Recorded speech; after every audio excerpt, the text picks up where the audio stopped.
Hey guys, what's up? Meu nome é Adriano, eu sou professor de inglês e sejam todos bem-vindos a mais uma aula completa aqui do canal. E na aula de hoje nós vamos falar sobre phrasal verbs. Então, mais especificamente, eu vou começar mostrando para vocês dois detalhes muito importantes que vocês precisam saber para vocês utilizarem os phrasal verbs corretamente. E aí depois eu vou mostrar para vocês 10 situações que vocês podem utilizar phrasal verbs no dia a dia de vocês. Então, originalmente eu tinha preparado uma lista com 10 phrasal verbs, mas aí como eu vou explicar para vocês alguns sinônimos e também alguns padrões de phrasal verbs, a gente vai ter mais de 10, beleza? E aí depois eu vou falar com vocês sobre o estudo de phrasal verbs, sobre como que vocês podem estudar phrasal verbs de uma maneira eficiente, já que phrasal verbs são muito úteis para o nosso dia a dia e a gente tem muitos deles. E se vocês não estudarem de uma maneira eficiente, vai ficar muito difícil para vocês aprenderem eles, ok? Aí, como sempre, nós vamos ter também um material para vocês poderem estudar todo esse assunto da aula, ok? Então, eu preparei dessa vez vários diálogos utilizando todos os phrasal verbs que eu vou explicar para vocês aqui na aula. Então, é muito importante que vocês peguem esse material e estudem bastante, porque, como eu sempre falo, com a minha explicação, vocês vão conseguir entender como que cada um desses phrasal verbs podem ser utilizados. Mas vocês não vão conseguir memorizar todos eles simplesmente assistindo a aula ou até conseguir entender eles dentro de uma frase. É muito importante que vocês estudem para vocês chegarem nesse ponto. E o material que eu vou disponibilizar para vocês vai ajudar muito, ok? Então, caso vocês sejam pessoas que já acompanham aqui o canal, provavelmente vocês já sabem como ter acesso ao material, talvez vocês até já tenham o acessado. Mas aí, caso vocês sejam alunos novos aqui, não se preocupe que no final da aula eu vou explicar para vocês exatamente como que vocês podem ter acesso ao material, beleza? Então, aí, antes de eu começar a explicação, eu também gostaria de atualizar vocês sobre o evento que vai acontecer aqui no canal. Então, como eu falei para vocês na última aula, todas as aulas do evento já estão prontas, então a gente vai ter 3 aulas, uma explicando como que vocês podem desenvolver a fala de vocês, a outra explicando como que vocês podem trabalhar no desenvolvimento do listening e a última aula como que vocês podem trabalhar no ganho de vocabulário. Então, vocês vão ter o passo a passo com todos os detalhes para vocês saberem exatamente como que vocês podem desenvolver essas habilidades, ok? E a data do evento vai ser o dia 14. Então, no dia 14 de setembro, vocês vão ter a primeira aula, vai ser em uma segunda-feira. Aí, na quarta-feira, vocês vão ter a próxima aula e na sexta-feira, vocês vão ter a última aula. Então, o evento vai acontecer dentro de uma semana. Como eu falei para vocês na última aula, eu estava pensando em realizar o evento no dia 7, mas como vai ser o feriado, eu acredito que não vai ficar legal. Então, por isso que eu vou colocar no dia 14, beleza? E aí, fica bom porque a gente vai ter bastante tempo para divulgar esse evento. E se você é uma pessoa que me acompanha aqui no canal, gosta do trabalho que eu realizo aqui, seria muito legal se você ajudasse a divulgar esse evento também, tá? Se você espalhasse para o máximo de pessoas possíveis, porque o meu objetivo é fazer todo esse ensinamento alcançar um número grande de pessoas. Quanto mais pessoas participarem do evento, mais o meu trabalho vai ter valido a pena, ok? Então, caso você conheça alguém que tem interesse em aprender inglês, alguém que já estuda, eu tenho certeza que as técnicas que eu vou explicar nesse evento vão ajudar essa pessoa, tá? Então não deixe de divulgar esse evento. Isso vai me ajudar bastante e vai ajudar essa pessoa que está aprendendo inglês também, beleza? Então, dito isso, a gente já pode passar então para o assunto da nossa aula. Então, eu vou começar explicando para vocês 2 detalhes bem simples, eu acredito que isso vai ser muito rapidamente, e aí a gente já passa para a lista de phrasal verbs. Então, a primeira coisa que vocês precisam saber sobre os phrasal verbs é que eles vão ser sempre formados por um verbo e uma ou mais preposições ou às vezes advérbios também. E você sempre vai mudar somente o verbo da frase, você não vai mudar as preposições. Então, imagina que você tem que colocar um verbo no passado, ou às vezes você tem que colocar o ing, ou às vezes você tem que colocar aquele s no final de quando a gente tem o he, o she e o it, a gente tem que colocar aquele s no presente. Então, todas essas mudanças que você realiza vão acontecer no verbo, tá? Isso é algo muito simples, mas caso os phrasal verbs sejam algo novo para você, é muito importante que você se lembre disso, tá? A mudança sempre vai acontecer no verbo e você vai mudar o verbo normalmente, tá? Como se fosse um verbo normal, como se não fosse um phrasal verb. A única coisa é que depois a gente vai ter a preposição lá, ok? ok? Então, por exemplo, se eu mostrar para vocês o verbo get, né? O verbo get vai ter vários significados, talvez um dos mais comuns seja aquela ideia de pegar ou receber algo. Então, imagine que eu acrescente a preposição in. Então, agora esse significado de receber ou pegar muda completamente. Agora, o get in significa entrar. Só que, se você vai falar que você, por exemplo, entrou em um lugar, você tem que colocar o get in no passado. Mas a única coisa que você vai mudar é o get. E você vai mudar o get normalmente, tá? Como se ele nem fosse um phrasal verb. Então, por exemplo, você fala I got in. O got no passado e o in continua normal, tá? Agora, imagine que você quer falar que ele entra. Então, o ele seria o he. E quando você tem o presente, mas o he você tem que colocar aquele s, né?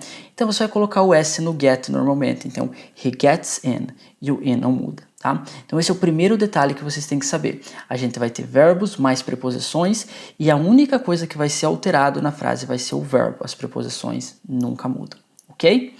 E aí, o segundo detalhe que é muito importante, e aqui talvez seja uma das partes mais difíceis dos phrasal verbs, é que às vezes você pode dividir um phrasal verb. Ou seja, às vezes você pode colocar outras palavras entre o verbo e a preposição, tá?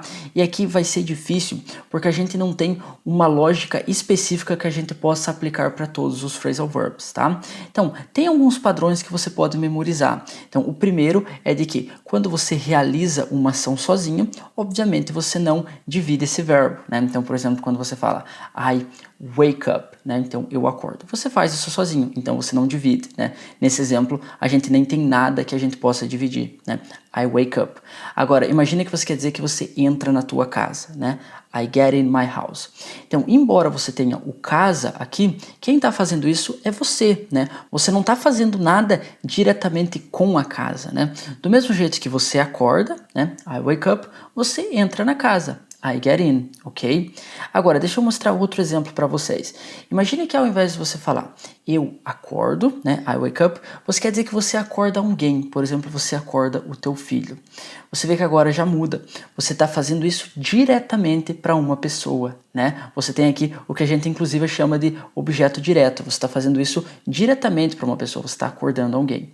Então, nessa situação, você pode falar I wake up my son. Você pode falar isso sem problemas, mas é muito comum você ouvir também o I wake my son up com o my son aqui no meio do phrasal verb, tá? É claro que aqui é opcional, você pode falar I wake up my son ou I wake my son up. Só que o problema é que em muitas situações você já vai ter o contexto da frase. E ao invés de você usar o my son, você vai usar um pronome. E aí, quando você usar um pronome, você não tem a opção. Você não pode falar I wake up him. Não, você tem que falar I wake him up, tá? Então, sempre que você tiver o pronome, você tem que colocar no meio do phrasal verb, quando for uma situação em que o phrasal verb tiver que ser dividido. Então, aqui que entra o problema, né? Nem sempre você tem que dividir um phrasal verb, mas aí quando você tiver que dividir o phrasal verb e for com um pronome, aí você não vai ter essa opção. Então, é aqui que fica um pouco complicado, tá? Então, o meu conselho é que sempre que vocês aprenderem um phrasal verb, vocês já aprendam se ele pode ou não ser dividido, tá? Então, por exemplo, quando você fala do wake up e você está falando da própria pessoa, então aqui você não divide, né? Então você memoriza isso. Quando você falar que você entrar em algum lugar, tanto com o get in ou com outras variações, como por exemplo o get on, você também não vai dividir. Então você memoriza isso. Agora você memoriza também que quando você for acordar outra pessoa, aí você tem que dividir ele. Tá? Então é muito importante que você memorize esses padrões. Então, é claro que a gente poderia tentar usar essa lógica do objeto direto, né? Por exemplo, quando você faz isso diretamente para alguém ou para alguma coisa, você divide. Só que o problema é que nem sempre vai ser assim, tá? A gente vai ter várias exceções em que a gente vai ter algo que seria um objeto direto, mas a gente não vai dividir o phrasal verb. Então, a melhor estratégia é quando você for memorizar um phrasal verb, você já memorizar se ele pode ou não ser dividido, ok? Então, e aí, apenas dois padrões que eu acho que vale a pena vocês memorizarem, que são muito fáceis, são o primeiro de quando você faz algo sozinho, então obviamente você faz algo sozinho, você não divide, e o segundo padrão é de quando você tiver mais de uma preposição no phrasal verb, porque nem sempre você vai ter somente duas palavras, às vezes você vai ter mais palavras. Então, por exemplo, o phrasal verb get rid of significa se livrar de alguma coisa. Imagina que você quer dizer que você vai se livrar dos teus livros velhos. Então você vê que aqui a gente tem um objeto direto, né? Você vai fazer isso diretamente nos livros, né? Eu vou me livrar dos livros. Só que aqui você tem um phrasal verb com 3 palavras, get rid of. Nessa situação, você não divide, tá? Você nunca divide quando você tem mais de 2 palavras. Então aqui você falaria, I will get rid of my old books, tá? Sem dividir, beleza? Então esses são 2 padrões que você pode memorizar. Então você está fazendo algo sozinho, você nunca divide. Você tem mais de 2 palavras, você também nunca divide eles, ok? E daí, quando você tiver 2 palavras só e você tiver aquele objeto direto, aí vale a pena você memorizar. Ao mesmo tempo que você aprende o phrasal verb, você já aprende isso, tá? Se você for primeiro memorizar vários phrasal verbs e você não prestar atenção nisso, e aí você for tentar memorizar isso separadamente, quando que você vai dividir ou não, talvez isso seja trabalhoso. Mas agora, se você for aprender um phrasal verb e você já aprender se você deve ou não separar ele, vai ficar fácil, né? Porque você vai aprender um por um e vai ser só um detalhezinho a mais que você vai aprender. Quando você for memorizar o phrasal verb, memorizar a tradução, o significado, memorizar como que você forma a frase, você só vai lá e memoriza se você vai dividir ou não ele, tá? Então é só um detalhezinho a mais para vocês memorizarem. Então se vocês já fizerem isso desde o começo, a vida de vocês vai ficar muito mais fácil, ok? E vale a pena também eu destacar para vocês que isso é relevante somente no começo. Quando vocês chegarem num nível mais avançado do inglês, vocês vão sentir quando que vocês podem ou não dividir um phrasal verb. É algo difícil de explicar agora, mas quando vocês chegarem num nível avançado, vocês vão perceber que isso é algo que fica automático, ok, pessoal? Então, esses seriam os 2 detalhes que eu acredito que são muito relevantes para todo mundo que quer aprender a utilizar phrasal verbs. Agora a gente já pode passar para aquelas situações que eu vou explicar para vocês. Então, a gente vai ter 10 situações diferentes, em algumas delas eu acredito que a gente vai ter somente um phrasal verb, mas em várias delas a gente vai ter sinônimos e padrões que eu vou mostrar para vocês, beleza? Então, a primeira delas vai ser com o come back e o go back.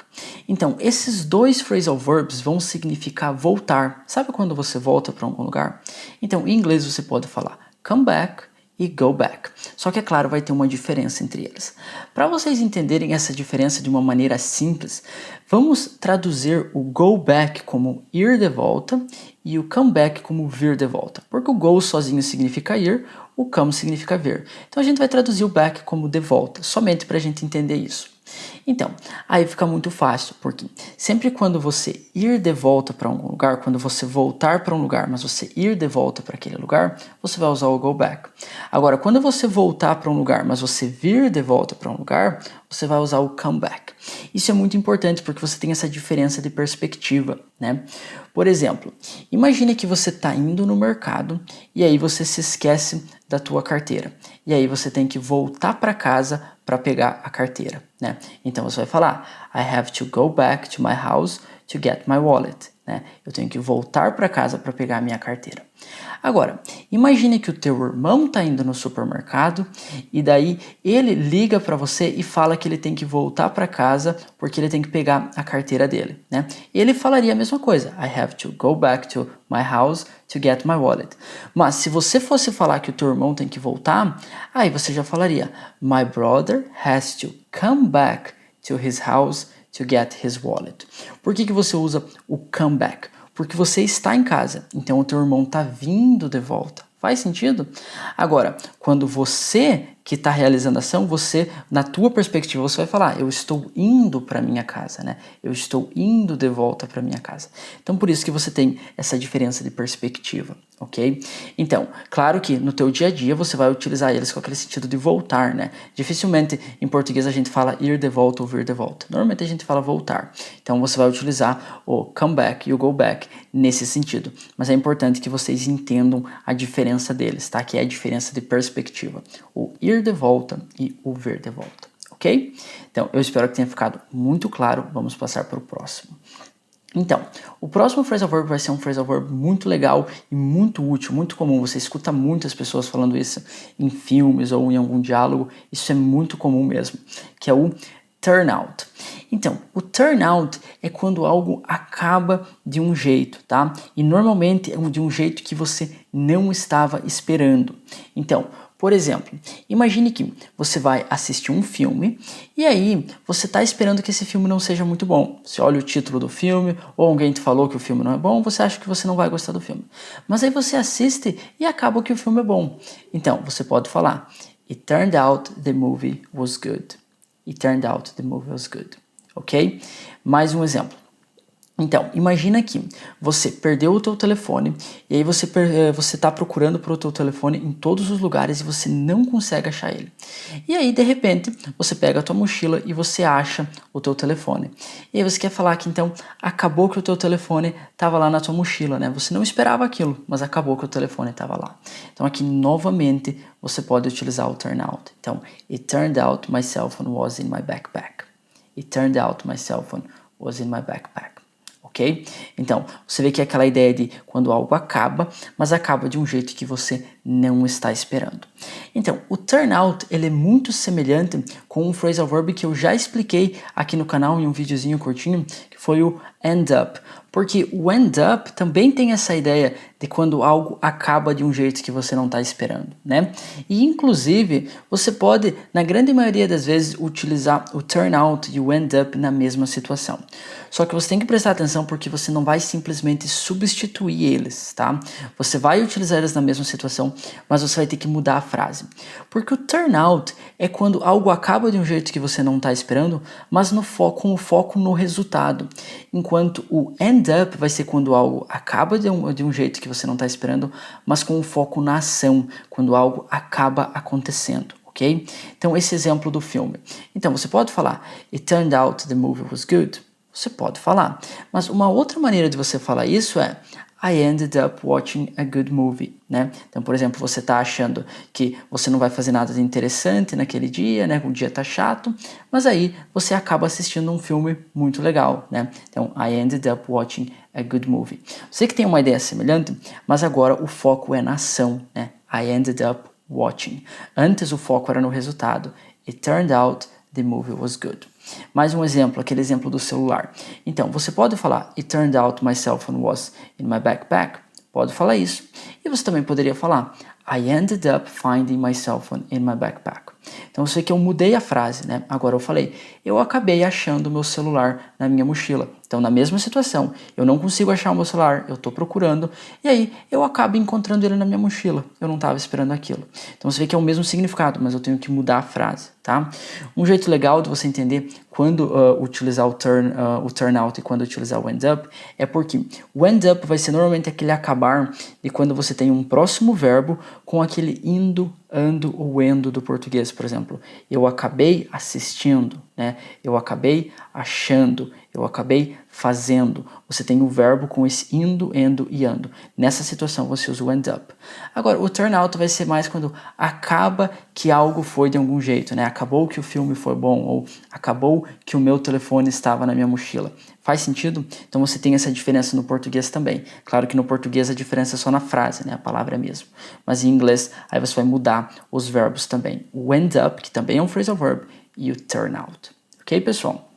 Então, mais 2 phrasal verbs aqui muito úteis para vocês. Eu espero que vocês tenham entendido exatamente como utilizar eles, tá? Eu vou ir explicando as situações para vocês, mas se vocês tiverem qualquer dúvida, pessoal, é só vocês colocarem o vídeo no pause e deixar o comentário de vocês ali embaixo, tá? Que eu vou tentar ajudar vocês da melhor maneira possível, como sempre, ok? Então, aí, o próximo phrasal verb que a gente vai ter vai ser o check out, que vai ser quando você vê como que algo é, ou quando você verifica, quando você dá uma olhada em alguma coisa, nesse sentido, tá? É algo que você não conhece e você vai lá dar uma olhada naquilo, você vai lá ver como que aquilo é. Beleza? Então, por exemplo, imagina que tem um restaurante novo perto da tua casa, na tua vizinhança, e você não sabe como que é aquele restaurante, você nunca foi lá. E você quer ir lá dar uma olhada naquele restaurante. Então você pode falar, I wanna check out the new restaurant in my neighborhood. I wanna check out the new restaurant in my neighborhood. Ok? Então, mais um exemplo. Imagina que você está planejando uma viagem com alguém, com o seu esposo ou com a sua esposa, por exemplo, e aí você quer mostrar esse hotel para uma pessoa. Então, essa seria a situação perfeita para você utilizar o checkout, né? Porque você quer exatamente que a pessoa dê uma olhada no hotel que você achou. Então, em inglês você poderia falar, check out the hotel I just found on the internet, por exemplo. check out the hotel I just found on the internet. Você está falando para a pessoa dar uma olhada nesse hotel, ok? E aqui eu gostaria de destacar para você que a gente tem uma outra maneira de falar isso, algo muito semelhante, que é o take a look at. Só que esse não vai ser um phrasal verb, tá? Mas vai ter uma ideia muito semelhante, que é quando você dá uma olhada em alguma coisa. E na imensa maioria das vezes, quando você usa o check out, você pode usar o take a look at. A única diferença é que o take a look at é um pouco mais relacionado à aparência. Você vai realmente ver como que aquilo é, né? Então, em algumas situações, o check out pode ser melhor, como por exemplo no exemplo do restaurante. Você pode falar, I wanna take a look at the new restaurant in my neighborhood. Você pode falar isso, mas ele pode trazer a ideia de que você vai lá dar literalmente uma olhada no restaurante, sabe? Enquanto quando você usa o checkout, não vai ser só ver a aparência, né? Você vai ver como que é a comida, se a comida é boa, que tipo de pratos que ele serve, se o atendimento é bom, no geral. Enquanto o take a look at pode trazer aquela ideia que é somente da aparência, tá? Mas eles são muito semelhantes. Por exemplo, nesse exemplo do hotel, você poderia usar perfeitamente o take a look at, tá? E o checkout, então você poderia falar check out the hotel I just found on the internet, ou você poderia falar take a look at the hotel I just found on the internet. Não tem nenhuma diferença aqui, beleza, pessoal? Então, vocês podem usar tanto o check out quanto o take a look at. Então, só se lembrem que o take a look at não é um phrasal verb, então vocês não vão dividir ele, tá? Já o check out é um phrasal verb e você pode dividir ele, tá? Em algumas situações a pessoa pode falar, check this out, né? Dê uma olhada nisso daqui, né? Então a pessoa pode dividir ele. Já o take a look at não vai ser dividido. E não se esqueçam de nenhuma palavra, especialmente do at, tá? Então, take a look at. Vocês vão usar todas elas juntas, tá? Especialmente esse at. Não se esqueçam da preposição. Beleza, pessoal? E essa seria a terceira situação que eu trouxe para vocês. Agora, a próxima vai ser com o phrasal verb move on, que significa literalmente passar para a próxima etapa de alguma coisa ou deixar algo para trás, tá? Vai depender do significado. Então você pode utilizar no sentido literal mesmo. Então, por exemplo, imagina que eu estou passando uma aula para vocês e essa aula é diretamente em inglês, né? Aí eu explico alguma coisa para vocês e eu falo, vamos passar então para o próximo tópico. Então, nessa situação, eu utilizaria o move on, tá? Então, eu poderia falar, let's move on to the next topic. Então, let's move on to the next topic. Então, a gente vai passar para o próximo tópico, tá? Então, essa vai ser a ideia literal do move on. Só que vai ter uma situação, e talvez essa seja até mais comum quando você está assistindo um filme ou alguma coisa, que é quando você deixa algo para trás. Normalmente, um momento da tua vida que você tem meio que superar, sabe? Você tem que superar aquele momento. Então, você tem que deixar aquilo para trás e passar para uma nova etapa. Então, quando você teve algo bom que não é mais parte da tua vida, ou quando você teve algo ruim também. E de qualquer maneira, você tem que deixar aquilo para trás. Então, nessa situação, esse deixar isso para trás, esse seguir em frente, vai ser o move on, tá? Inclusive, talvez essa seja uma ótima tradução para ele, seguir em frente. Então, você poderia falar, por exemplo, I have to move on, ou você dá um conselho para alguém, né? You have to move on. Você tem que seguir em frente. Ok? Então você pode usar o move on nessas duas situações. Literalmente, quando você passa para a próxima etapa de alguma coisa, ou quando você segue em frente, mas aí com aquele sentido de quando você deixa algo ruim, ou até mesmo algo bom para trás, mas algo que não é mais parte da tua vida. Ok, pessoal? E daí aqui, nessa situação ainda, tem um outro phrasal verb que eu gostaria de explicar para vocês, que é o get over, que não vai ser exatamente igual ao move on, mas você vai poder usar nessa mesma ideia, com essa mesma ideia de superar alguma coisa, só que de uma maneira um pouquinho diferente, né? Então você não vai simplesmente substituir o move on pelo get over, você não vai fazer isso. Mas eles vão ter uma ideia semelhante e mudando um pouco a frase, você pode utilizar o get over. Porque o get over aí sim vai ser literalmente superar, tá? O move on vai ser mais aquela ideia de seguir em frente. O get over vai ser superar alguma coisa. Então você tem algo ruim que você tem que superar. Então você vai usar o get over, tá? Então esse mesmo conselho do you have to move on, você poderia falar you have to get over it. Ok? Aí, um outro exemplo. Imagine que a pessoa teve, por exemplo, um acidente. E aí a pessoa fica sempre pensando naquele acidente, né? E a pessoa, aí, em algum momento, ela supera aquilo. E daí ela não pensa mais no acidente, ela superou aquilo, né? Então, você pode falar, he got over that accident, né? He got over that accident. Então, ele superou aquele acidente, ele não pensa mais naquilo, né? E é claro que você poderia falar, he moved on, mas aí você precisaria mais de um contexto, né? Que vocês estão falando do acidente, e aí você quer falar que ele seguiu em frente, né? Ele superou aquilo, você fala, he moved on. Beleza? Então você vê que tanto o move on quanto o get over, eles se encaixam na mesma situação, só que você vai ter que mudar um pouquinho a frase para eles encaixarem, ok? O get over é literalmente superar, move on, seguir em frente. Beleza, pessoal? Então, eu espero que tenha ficado muito claro. Então essa vai ser a quarta situação. 2 phrasal verbs, move on e get over. Agora, na quinta situação, a gente vai ter um padrão bem legal e por causa desse padrão a gente vai poder aprender vários phrasal verbs de uma vez só. Então, o primeiro que eu vou explicar para vocês é o go away. Então, o go away significa literalmente ir embora, tá? Então, o away você vai traduzir aqui como embora, mas ele pode ter também aquela ideia do para longe, só que eu acredito que normalmente a gente não fala assim, né? Ir para longe, mas pode acontecer. Tanto o ir para longe quanto o ir embora, você vai utilizar o go away, ok?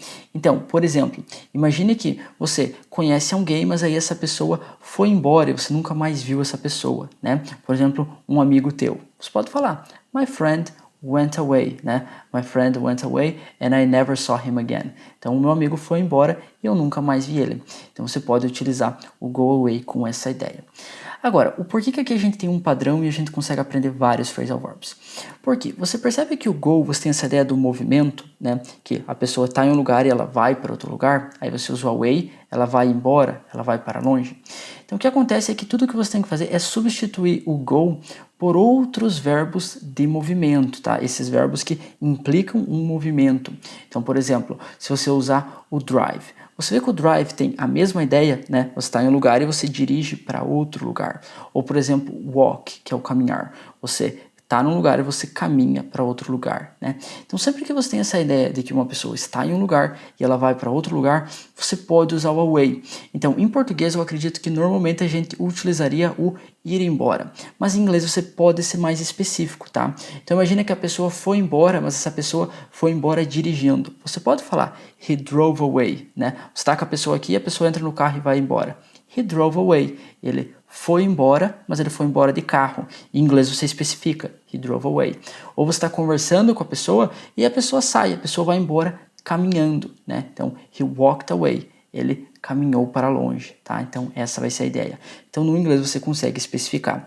E você consegue fazer isso com vários verbos mesmo, tá? Então, aqui eu dei o exemplo para vocês do go, do walk, do drive, mas você pode usar com outros verbos. Então, por exemplo, imagine que a gente pega o verbo voar, né? Então, voar, você tem essa ideia do movimento também. A pessoa não, alguma coisa está em um lugar e ela voa para outro lugar, então você tem um movimento. Então, por exemplo, você tem um passarinho de estimação e você quer dizer que esse passarinho voou para longe, foi embora, né? Por exemplo, um papagaio. Você pode falar, my parrot flew away. Você pode falar, my parrot went away, com o verbo go no passado, went. Você pode, né? Mas você pode ser específico, my parrot flew away, que aí literalmente ele voou para longe.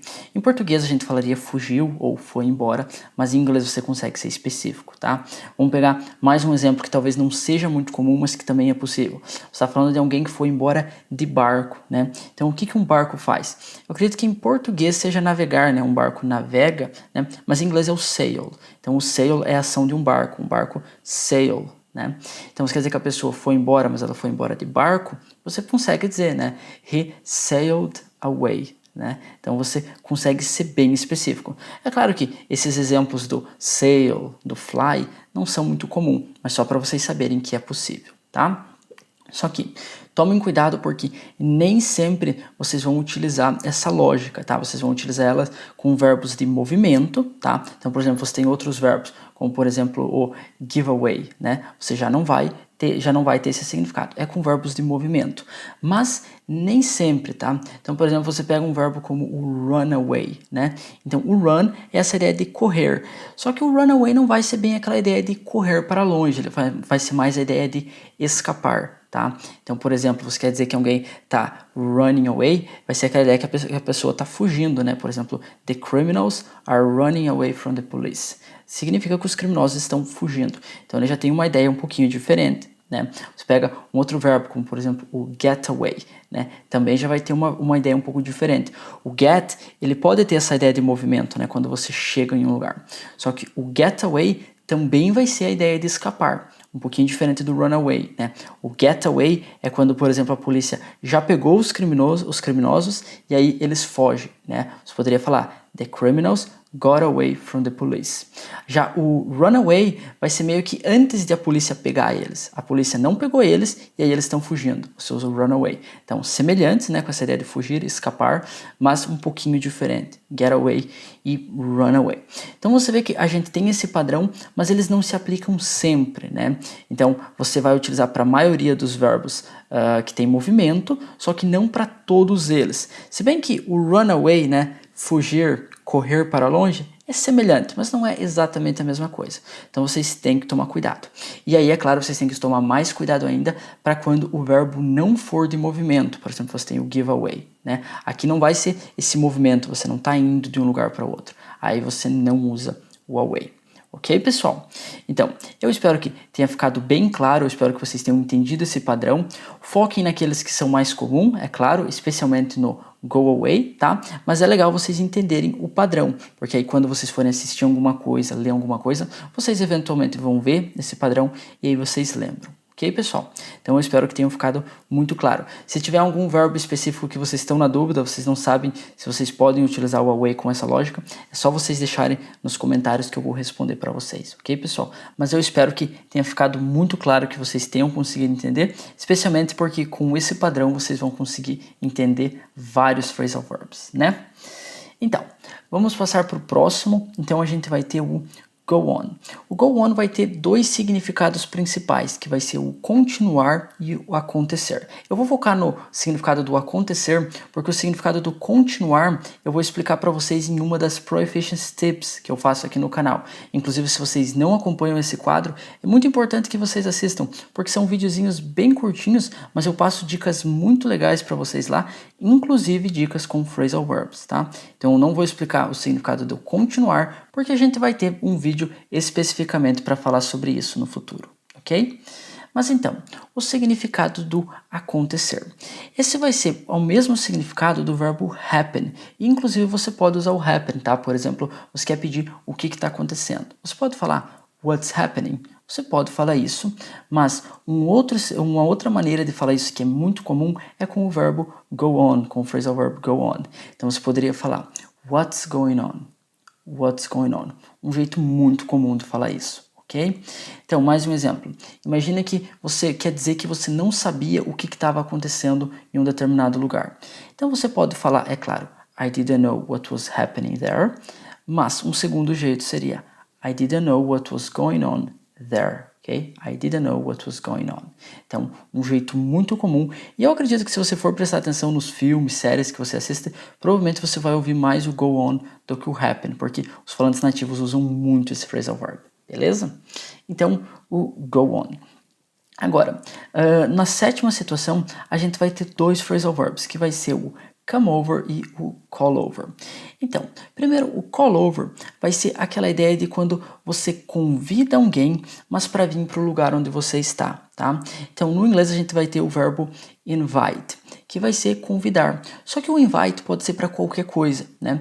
Quando você usa o call over, vai ser o convidar alguém para vir na tua casa, tá? Então, por exemplo, imagina que você quer dizer que você está pensando em convidar o teu irmão para ele vir na tua casa no final de semana. Então, você pode dizer I'm thinking about calling over my brother for the weekend. Então, I'm thinking about calling over my brother for the weekend. Então, você está pensando em convidar ele para vir na tua casa no final de semana. Então, como que eu sei que você está falando da tua casa? Porque o call over tem exatamente essa ideia de chamar alguém para o lugar onde você está. Então, embora eu não coloque a palavra my house nessa frase, eu sei que você vai convidar ele para vir na tua casa, tá? Por causa do call over, ok? É claro que ele não precisa ser somente com essa ideia da casa. Por exemplo, você está num restaurante e aí você fala para a pessoa que está com você, let's call over the waiter. Então, aqui você vai chamar o garçom para vir até onde você está. Então, essa vai ser a ideia, ok? Mas uma situação que é muito comum é você usar o call over para chamar alguém para vir na tua casa, convidar alguém para vir na tua casa, ok? E daí, com a mesma ideia, você pode utilizar o come over. Então, o come over vai ser exatamente vir para o lugar onde você está. Então, por exemplo, você está pensando em convidar o teu irmão para vir na tua casa. I'm thinking about calling over my brother for the weekend. Aí, imagina que você liga ele e aí você quer convidar ele. Então aqui, como você está convidando, você não vai usar o call over, né? Porque você está convidando ele. Então provavelmente você diria, Why don't you come over for the weekend?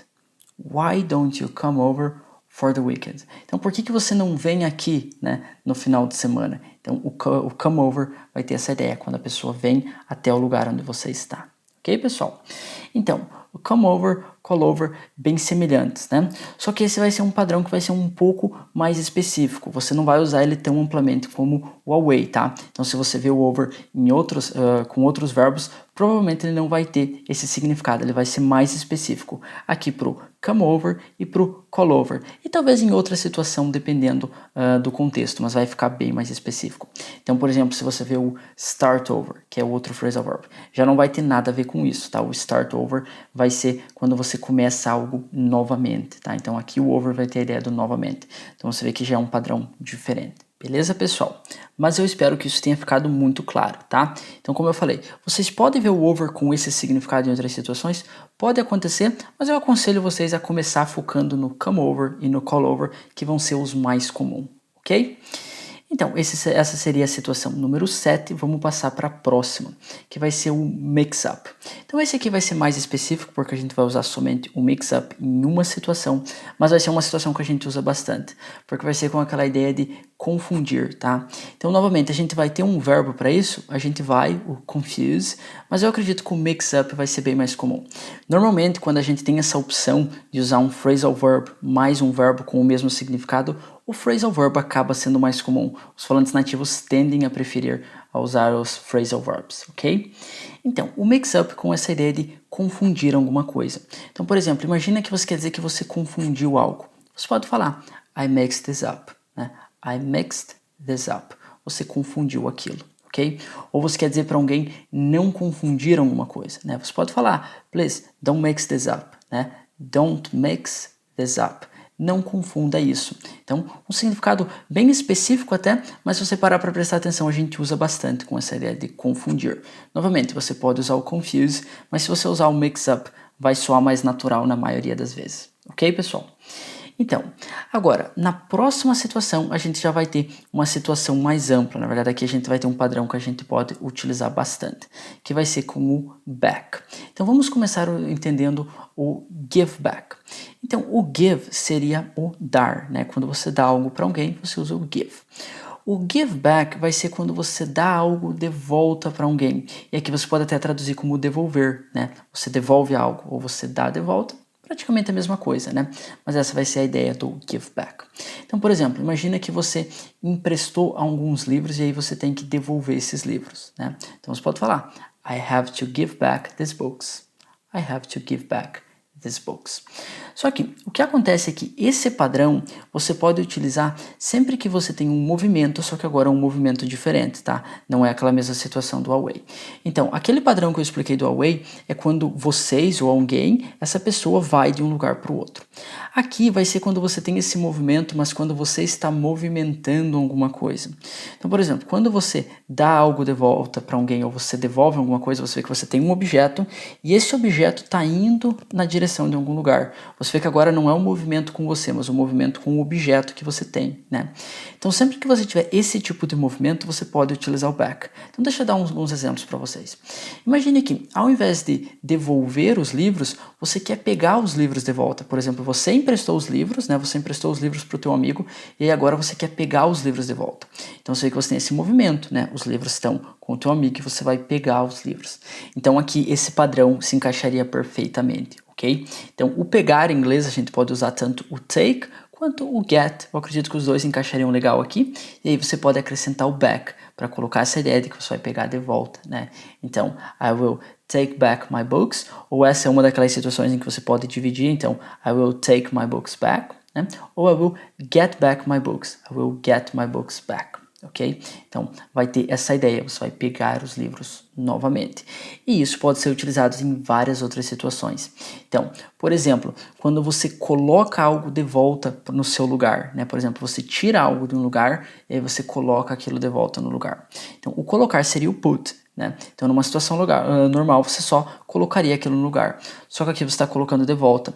Então, você pode utilizar o put back e, inclusive, provavelmente vai soar melhor com o put back, se essa for a situação, né? Você vai colocar de volta algo no seu lugar.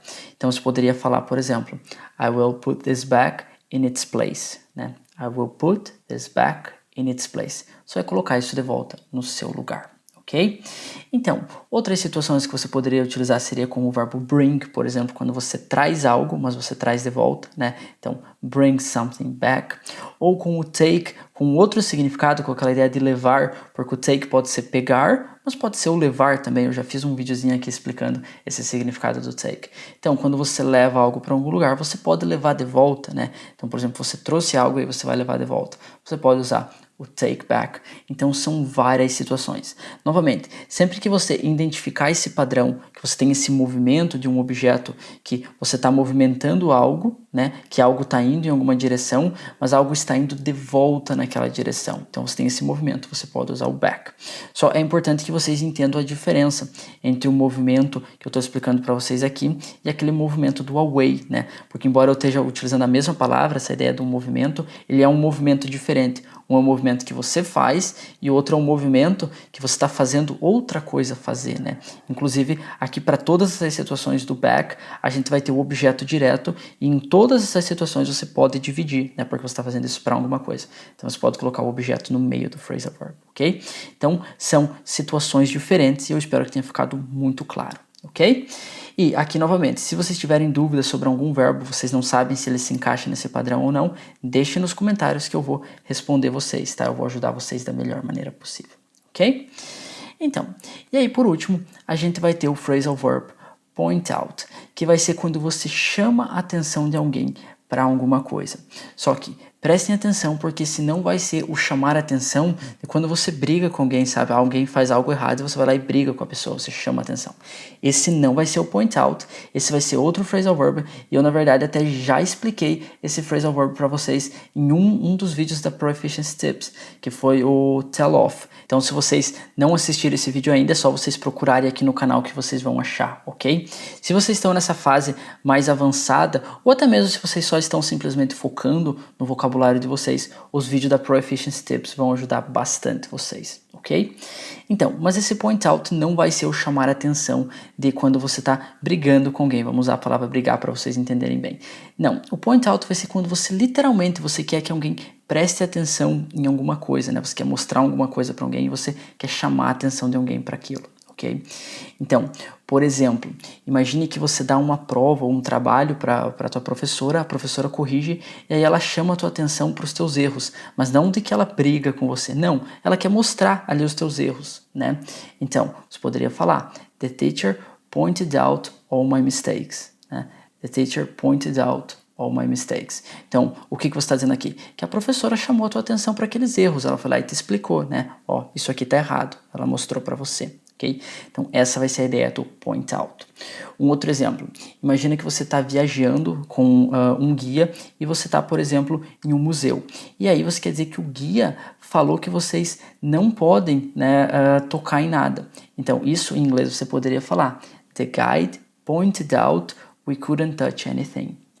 The guide pointed out we couldn't touch anything, né? Então ele chamou a atenção de vocês que vocês não podiam fazer aquilo. Ele destacou que você não podia fazer aquilo. Então todas essas traduções encaixam, né? O destacar, o chamar a atenção, até mesmo o falar, especificar. Então essa é a ideia do point out, quando você quer que alguém preste atenção naquilo.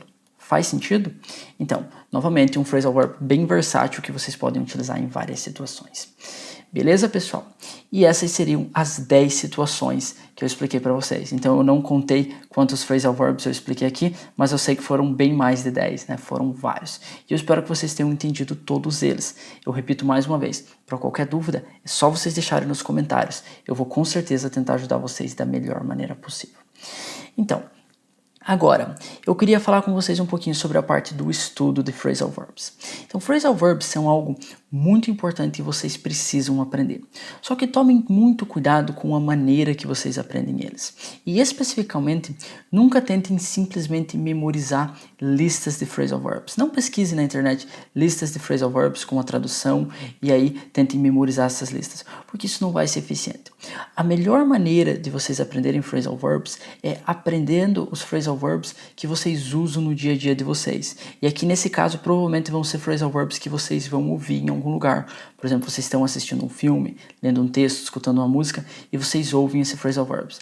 Esse é o phrasal verb perfeito para vocês aprender, porque esse vai ser o phrasal verb que vocês sabem exatamente como utilizar. Vocês viram dentro de um contexto.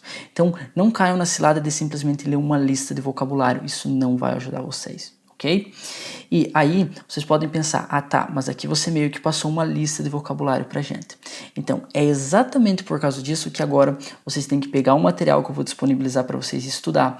Porque se vocês simplesmente ficar com essa lista aqui, dificilmente vocês vão conseguir lembrar disso que eu expliquei para vocês daqui uma semana, né? Porque são várias palavras, várias situações específicas, é difícil a pessoa simplesmente lembrar.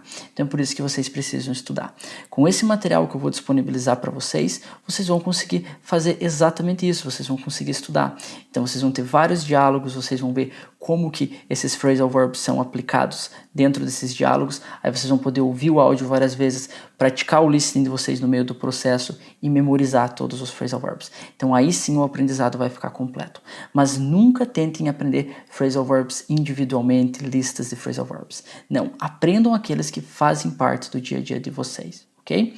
E para ajudar vocês, eu pretendo fazer mais vídeos como esse aqui no canal, mais vídeos com vários phrasal verbs, aí eu explico os phrasal verbs para vocês e como sempre eu disponibilizo o material para vocês estudar. Então eu acredito que isso vai ajudar bastante vocês e aí vocês podem também acompanhar as Pro Efficiency Tips, porque lá vocês vão aprender phrasal verbs individualmente, normalmente eu trago só um, aí eu mostro exemplos para vocês, explico todos os detalhes que vocês precisam saber sobre aquele phrasal verb, então também fica fácil para vocês aprenderem, ok? Mas evitem as listas de phrasal verbs, beleza? Então, aí, caso você ainda não receba esse material e você queira receber, tudo que você tem que fazer é me mandar um e-mail para o endereço que vai estar aqui na descrição, tá? Então, é só vocês me mandarem um e-mail especificando que vocês querem o material para essa aula, aí assim que eu ver o e-mail de vocês, eu já mando o material. Eu sei que vocês vão ter esse pequeno trabalho, mas é somente a primeira vez. Aí depois disso eu salvo o e-mail de vocês e sempre que eu fizer uma aula nova com o material, eu já mando o material automaticamente para vocês. Aí se vocês tiverem interesse, é só vocês acessarem o material, já vai estar lá. Ok? E daí isso, é claro, é para as pessoas novas aqui no canal. Para aqueles que já solicitaram o material uma vez, essas pessoas não precisam se preocupar, porque eu mando o material para elas sempre automaticamente. Ok? Então, eu acredito que seria isso. Então, o e-mail vai estar aqui na descrição. E aí, antes desse e-mail aqui na descrição, vocês vão ver também um link para vocês fazerem um cadastro para o evento que eu falei para vocês. Então, se vocês não querem perder nenhum detalhe sobre o evento, se vocês têm interesse, é só vocês clicarem nesse link e fazer o cadastro. Então, uma vez que vocês cliquem no link, vocês vão ter a opção para colocar o nome e o e-mail de vocês. Aí vocês clicam em cadastrar-se e aí vocês vão receber um e-mail de confirmação. Ok? Então aqui na descrição vocês vão ter o link para o cadastro para o evento e também o e-mail para vocês solicitarem o material, beleza? Então pessoal, eu acredito que isso seria tudo. Muito obrigado a todos vocês que assistiram a aula até o final, eu espero que vocês tenham gostado, que tudo tenha ficado claro. Qualquer coisa, deixem nos comentários e vejo vocês na próxima aula. See you guys!